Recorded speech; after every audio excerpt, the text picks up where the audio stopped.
There is a hotel right across the street. Warm rooms, hot showers, a bed that nobody expects you to leave before sunrise. The truck driver parked 50 meters away isn't going. Not because he can't afford it. The average long-haul driver in the United States earns between $60,000 and $80,000 a year. A hotel room costs $100. That is not the problem. The real reason is something most people never think about. And once you understand it, the hotel across the street stops looking like the better option. It starts looking like the worst one. Most people assume the sleeping area in a truck is an afterthought. A narrow bunk, a thin mattress, something bolted on at the last minute to give the driver somewhere to close his eyes between shifts. That assumption is wrong. The first sleeper cab appeared in 1920, not as a luxury, as a necessity. Drivers were falling asleep at the wheel on long routes because there was nowhere safe to rest. People were dying. Engineers got to work. By 1967, the sleeper cab had become a standardized part of truck manufacturing. Today, it is one of the most competitive areas in the entire industry.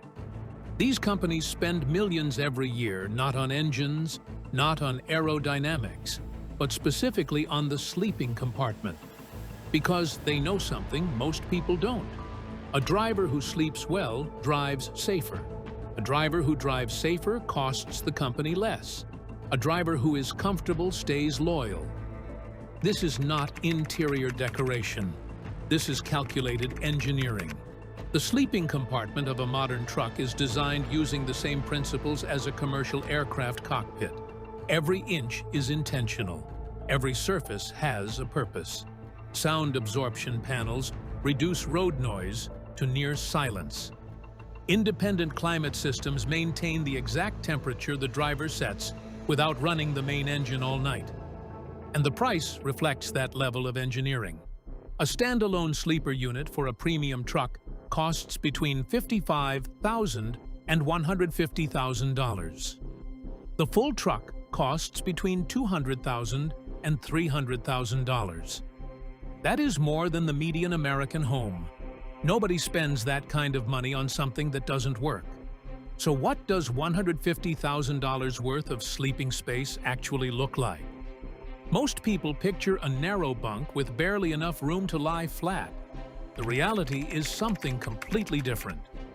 The mattress in a standard sleeper cab measures 42 by 80 inches. That is wider than a standard European double bed. It sits on a platform with built-in storage underneath. Enough space for weeks of clothes, tools, and personal items. Above the bunk, overhead compartments. Behind the seat, a refrigerator. Next to the bed, a panel with USB ports, power outlets, and climate controls, all within arm's reach. All designed so the driver never has to get up to adjust anything. The climate system runs independently from the engine. The driver sleeps at the exact temperature he set, summer or winter, without burning a single liter of diesel through the night. And the walls are layered with sound absorption panels built directly into the structure. The result is a cabin that blocks out road noise, wind, and the sound of other trucks idling nearby. Quieter in many cases than a hotel room on a busy street. But that is the standard setup. Then there are the premium builds. The Kenworth T680, the Volvo VNL 860, the Peterbilt 579 Ultraloft. Headroom over 2 meters.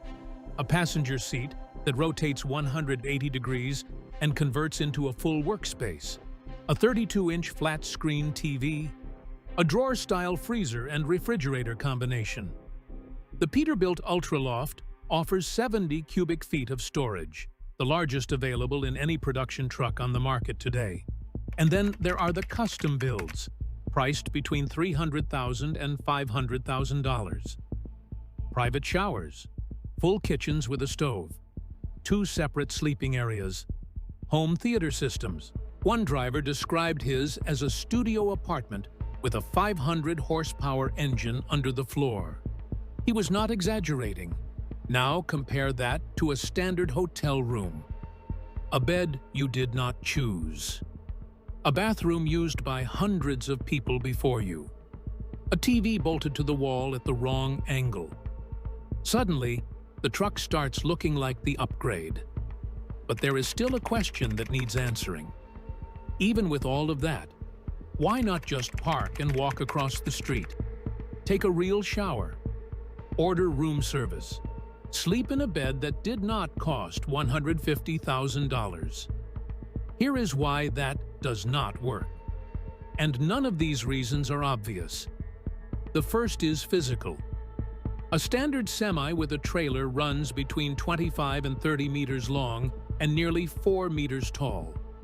Hotel parking lots are built for cars.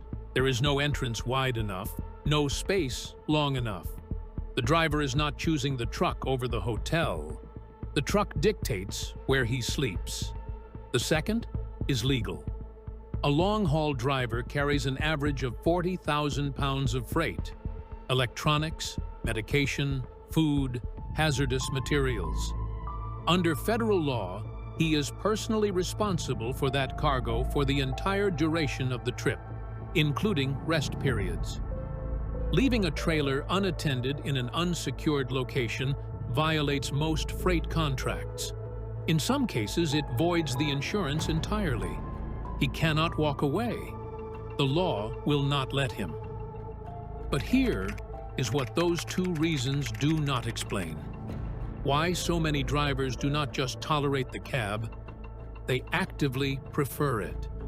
The average long-haul driver spends between 280 and 300 nights a year away from home.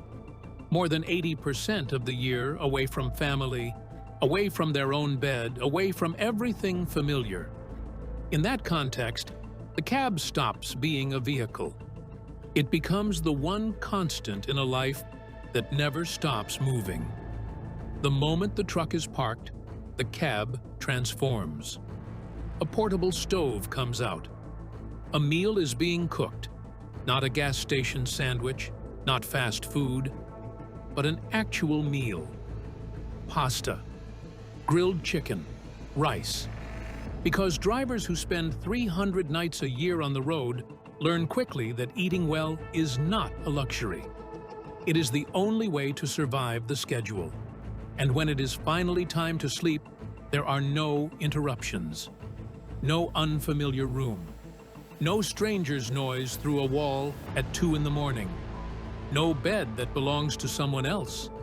Just the space the driver has built, adjusted, and lived in for years.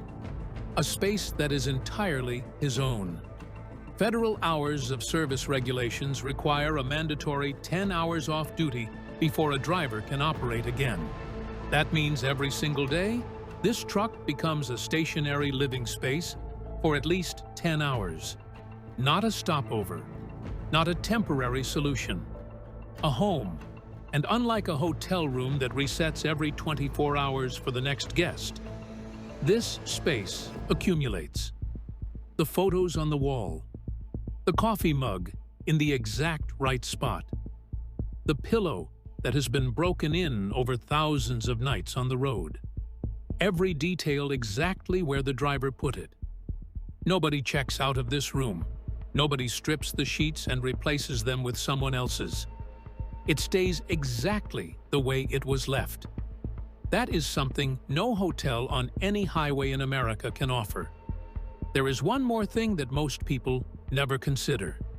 In Europe, the experience is completely different. Regulations are stricter. Facilities at truck stops are less developed. Many European drivers would choose a hotel given the option.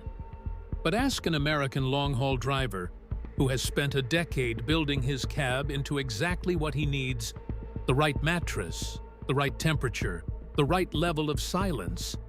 And the answer is almost always the same. The hotel is the downgrade. So the next time you drive past a truck stop and see those dark cabs parked in rows, a hotel sign lit up right across the street, Remember what you now know. Those drivers are not roughing it. They are not making do with what they have. They are not dreaming about the room across the street. They are already home, and home is exactly where they want to be.